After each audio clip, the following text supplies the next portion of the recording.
లోక్సభకి నెల్లూరు నుంచి విజయసాయిరెడ్డిని అయినటువంటి నేను నెల్లూరు సిటీ అసెంబ్లీ స్థానానికి ఖలీల్ భాయ్ పోటీ చేస్తూ ఉన్నాం.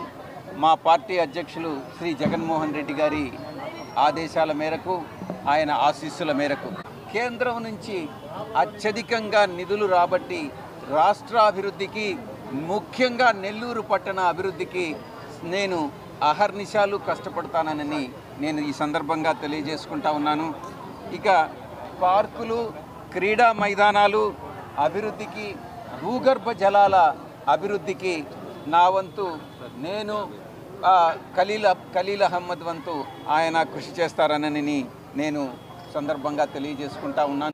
మురికివాడలు లేనటువంటి నెల్లూరుని మేము నిర్మిస్తామనని, మురికివాడలను తొలగించి ఆ డ్రైనేజీ సదుపాయాలని పూర్తిగా ఆధునీకరణ చేస్తామనని నేను ఈ సందర్భంగా తెలియజేస్తూ, ముస్లిం మైనారిటీల నుంచి ఒక సాధారణమైనటువంటి పేదవాడిని ఈ యొక్క నియోజకవర్గం నుంచి, అంటే పేదరికం అంటే ఏంది, దారిద్ర్యం అంటే ఏంది, దారిద్ర్యంలో ఎన్ని కష్టాలు ఉంటాయి అని పూర్తిగా అవగాహన ఉన్నటువంటి ఒక వ్యక్తిని, గోల్డ్ షాప్లో పనిచేసేటటువంటి సాధారణమైనటువంటి వ్యక్తి ఖలీల్ భాయ్ని ఈ యొక్క అభ్యర్థిగా నిలబెట్టి గొప్ప కార్యాన్ని ఆయన మన జగన్మోహన్ రెడ్డి గారు ఆయన నిర్ణయం తీసుకోవడం నిజంగా చాలా శ్లాఘనీయమైనటువంటి విషయం.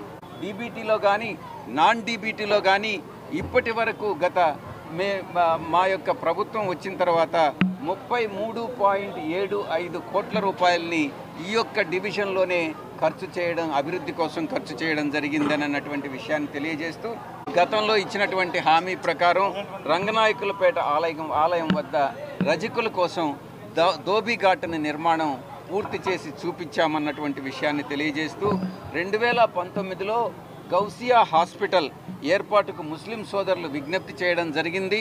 దాంట్లో ఇచ్చినటువంటి హామీ మేరకు 70% నిర్మాణం పనులు కూడా పూర్తయ్యాయని ఈ సందర్భంగా నేను తెలియజేసుకుంటా ఉన్నాను. కపాటపాళెంలో ఒక ఎస్సీల కోసం, దళితుల కోసం ఒక కమ్యూనిటీ హాలు నిర్మిస్తామనని ఈ సందర్భంగా నేను తెలియజేసుకుంటా ఉన్నాను. నెల్లూరు ప్రజలకి సేవ చేసేటటువంటి అవకాశం కల్పించాల్సిందిగా పత్రికాముఖంగా తెలియజేస్తూ 50వ వార్డులో నేను